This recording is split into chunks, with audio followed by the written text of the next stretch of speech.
Olá, vamos para mais uma aula de energia eólica e sustentabilidade.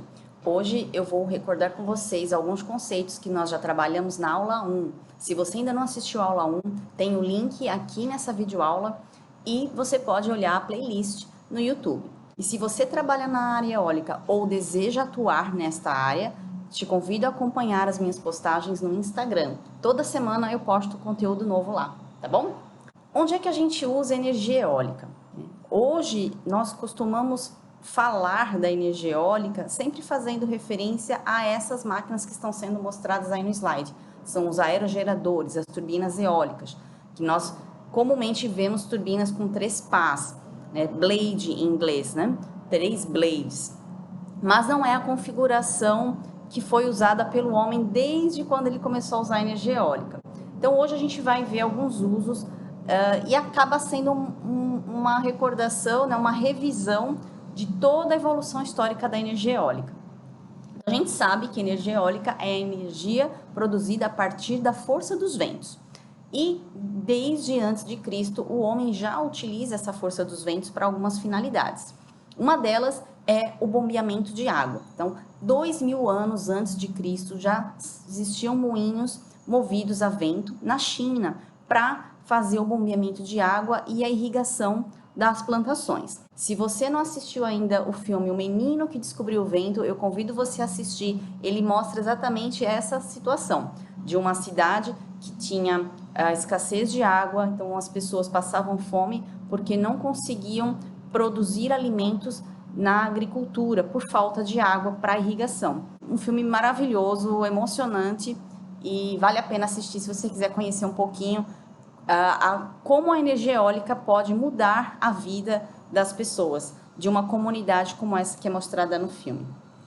Existe também uma outra forma da gente usar a energia dos ventos, que é para a moagem de grãos, geralmente cereais, muito usado para a produção de farinha, tá? Então são os moinhos de vento, né?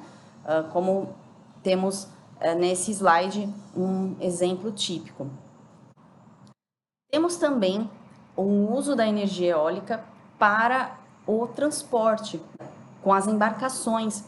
Já nas antigas civilizações, né, do Antigo Egito, já se usavam barcos à vela, mas hoje o uso principal da energia dos ventos é para a geração de eletricidade. Então basta você imaginar como um ventilador, só que funcionando ao contrário. Porque o seu ventilador, você coloca na tomada, então a energia elétrica, a eletricidade, aquela que todo mês você paga, né, a conta, essa eletricidade, ela alimenta esse equipamento, né, o ventilador, e ele, através de um motor, ele gira as hélices e aí refresca o ambiente da sua casa. A turbina eólica, ela tem um funcionamento, fazendo uma analogia, né, ela tem um funcionamento ao contrário, né, ela funciona de forma contrária ao ventilador. Então, você vai ter uma turbina com suas hélices, as suas pás.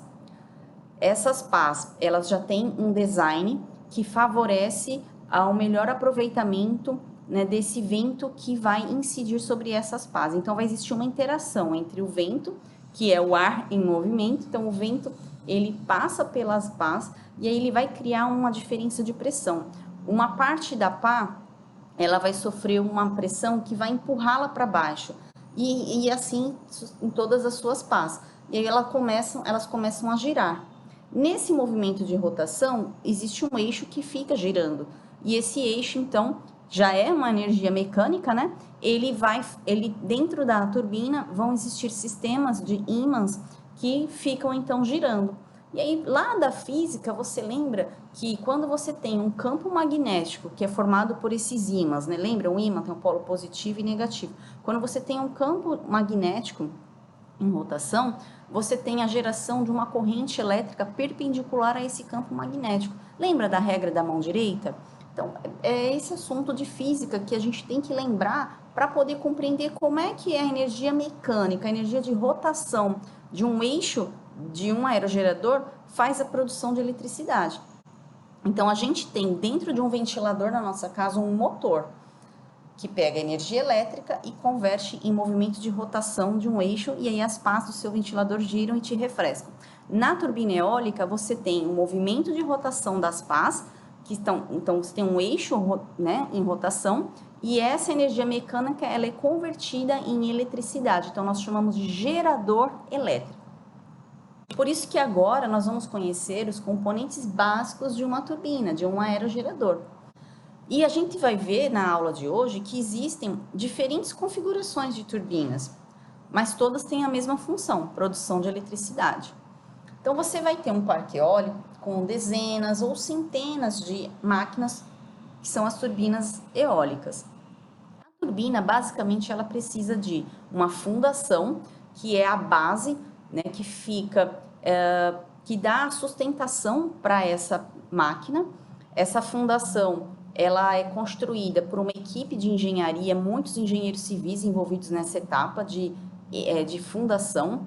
Então, é como você precisa cavar o solo, fazer uma estrutura de concreto com vergalhões de aço, que vai dar toda a sustentação desse aerogerador. São toneladas, né, de massa que essa fundação precisa suportar. Sem contar que durante a operação, durante um funcionamento do aerogerador, existem cargas mecânicas, né? A turbina está exposta a ventos, ela pode passar por uma tempestade, um tornado. Então, ela precisa ter uma rigidez, né? Ela precisa estar bem enraizada para suportar todas essas cargas. Então, a fundação que faz esse papel. Da fundação você tem a torre, essa torre pode ser de concreto, pode ser de aço, pode ser treliça, o aço tubular ou treliça, ambos são aço, né, como a gente vai ver daqui a pouquinho. E aí você tem a cabeça, né, da turbina, que seria a nacelle. Dentro da nacelle você vai ter a parte elétrica, né, os componentes eletromecânicos, como o gerador.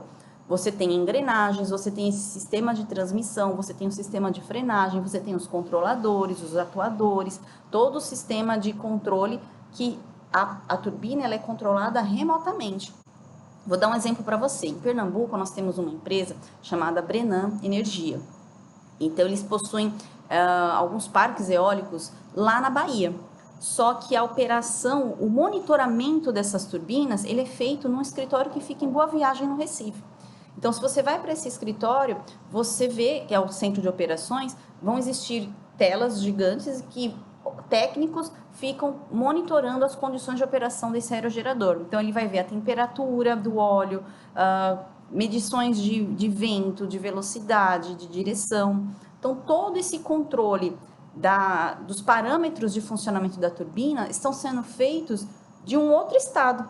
Então, veja, de Pernambuco para Bahia. Então, todo esse controle ele é remoto. Então, se houver necessidade de mudar o ângulo, né, da cabeça dessa turbina, isso vai ser feito a um escritório que está a quilômetros e quilômetros de distância dessa turbina, tá? Essa turbina possui a parte girante, ela é chamada de rotor. Então, o rotor, ele possui as suas pás. Por isso que a gente fala pás do rotor. Do inglês, rotor blade, né? Então, blade é pá, rotor é o rotor. Então, é a parte girante da nossa turbina. Mas, né, esses são os componentes básicos, mas se a gente for começar a detalhar mais, né, então, você tem, além disso, o anemômetro, a biruta, que são instrumentos que vão medir direção, velocidade do vento.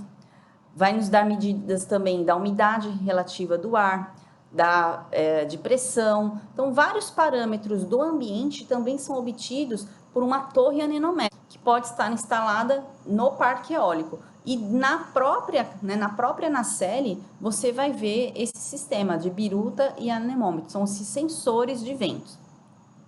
Então, basicamente, seriam esses os componentes. Aí, dependendo da fonte que você pesquisa, você encontra figuras como essa mais detalhadas.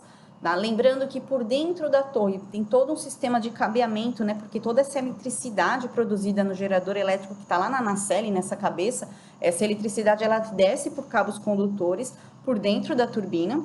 E aí você tem sistemas que são os inversores. Então, eles podem converter, né, corrente contínua em corrente alternada.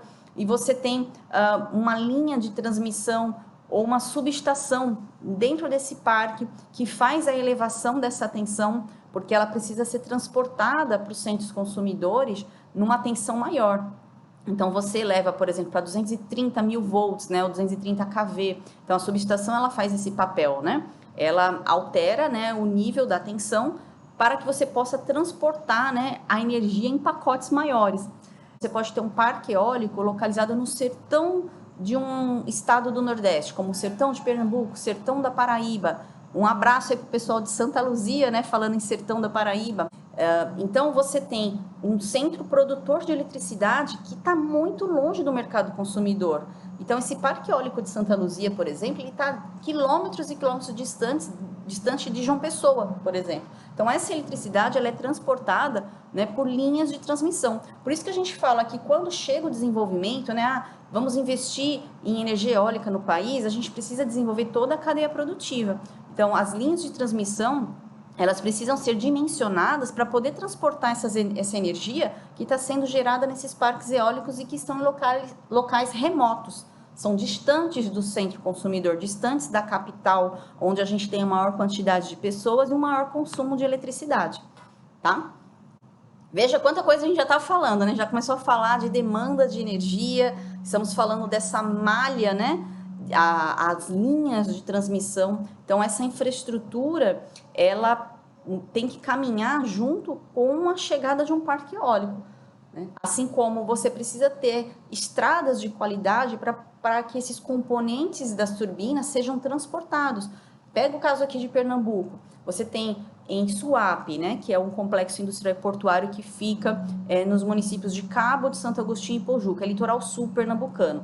Você tem a produção de pás eólicas, pás de 70, 80 metros de comprimento. Essas pás elas vão escoar para o sertão da Bahia, elas estão indo para o Ceará, estão indo para o Rio Grande do Norte, são os principais clientes.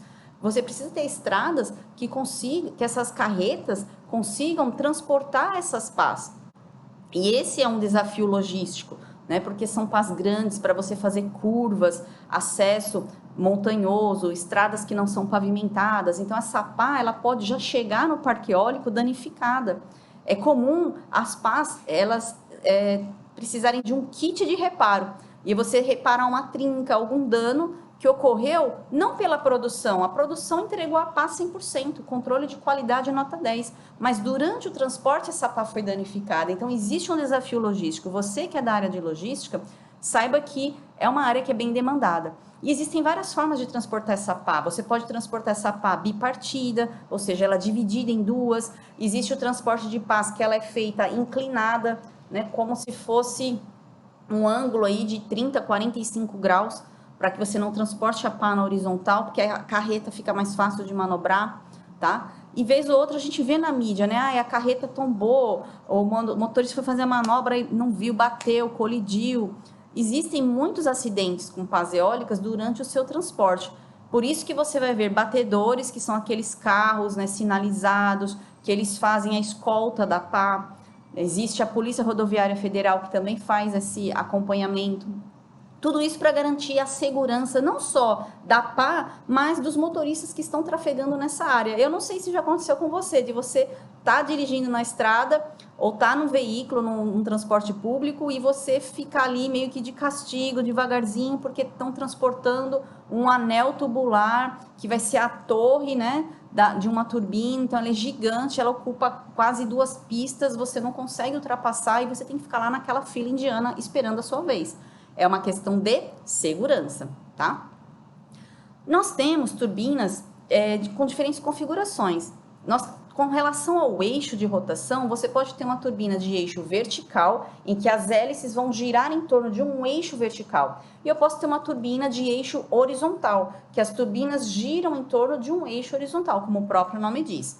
A de eixo horizontal, ela é mais usada em parques eólicos para a produção de energia em grande escala. Já as turbinas de eixo vertical, elas são mais compactas, elas tendem a ser usadas em centros urbanos, em pequenas fazendas e sítios, porque elas, por terem menor porte, por elas gerarem menos ruído e elas conseguem capturar o vento em todas as direções.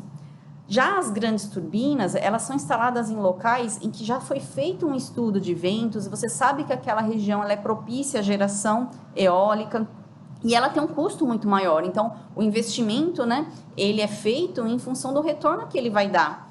Então, já foi feito um estudo naquela região e viu que tem bons ventos, então você pode colocar uma turbina de grande porte que ela vai produzir bastante eletricidade. Muita gente me pergunta no Instagram, eu quero uma turbina no telhado da minha casa, eu consigo? Aí vai depender das condições de vento na sua região. Você pode ter barreiras, né? Você pode ter um prédio na frente, uma montanha, e isso barra o vento. E as turbinas de pequeno porte, elas geram menos eletricidade. A questão não é o custo da turbina em si. O custo maior da turbina é do inversor de frequência, que é o que justamente vai converter a corrente contínua e corrente alternada, que é a que você precisa para usar dentro da sua casa. Então, dependendo da região, pode ser que seja mais vantajoso você usar painéis solares, se na sua cidade você tem um alto índice de radiação solar. A energia eólica, como eu já disse em outra videoaula, é a energia mais barata nos leilões de contratação.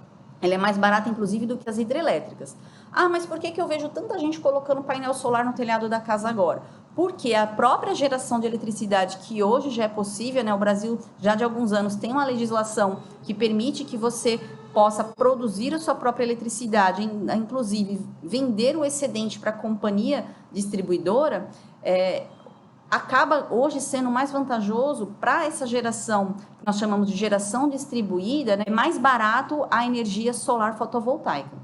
Mas quando eu digo que a eólica é a energia mais barata, é pensando na eletricidade produzida em larga escala, que vai ser injetada no Sistema Interligado Nacional, que é o SIN, e aí sim ela é distribuída para a população por meio das concessionárias. Então, cada estado tem a sua concessionária. O pessoal lá de São Paulo tem a Enel, aqui em Pernambuco nós temos a CELP. Essa eletricidade que você compra pela concessionária, ela foi produzida por um parque eólico que está, então, de grande porte, produção de eletricidade em larga escala, tá? Mas você poderia ter uma turbina eólica, sim, no telhado da sua casa. Só que hoje ainda, turbina de pequeno porte, ela ainda não é viável quando você compara com a fotovoltaica, certo? Pergunta que muita gente me faz. Colocando agora uma análise da torre, né? Nós temos 3 tipos de torre. A de aço tubular, que inclusive em Suape, Pernambuco, a gente tem uma fábrica, né? Que é o grupo GRI Renewable, que faz essas torres de aço. São seções, é como um Lego, né? Você vai montando um tubo dentro, um sobre o outro, e esse diâmetro ele vai diminuindo à medida que você vai ganhando altura.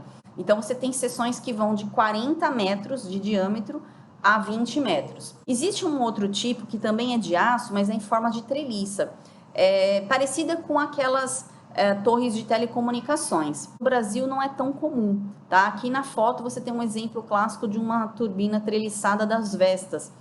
Então, é uma estrutura possível de se utilizar. Você pode combinar uma parte de concreto com uma parte treliçada.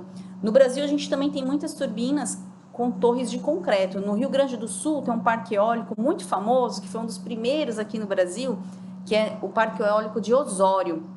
Tá? Ele tem as suas torres de concreto, inclusive a base dela ela é pintada de verde para dar um visual mais agradável, né, com o gramado. Você tem ali a criação de gado e as turbinas. É muito famoso esse parque eólico de Osório, muito antigo ele, né? E essas torres de concreto são concreto pré-moldado, tá? Também feito em seções, como acontece com as torres de aço tubular, tá? Porque tem que fazer em partes, né, em pedaços, para serem transportadas até o local onde vai ser edificada. Edificação é essa verticalização, a montagem desse aerogerador. A gente usa também esse termo edificação na área naval, né? Edificar um navio é você pegar cada bloco naval e conectando, soldando, e aí você vai dando o formato da embarcação. Comissionamento, né? Instalação de todos os componentes elétricos, mecânicos, e essa edificação do aerogerador.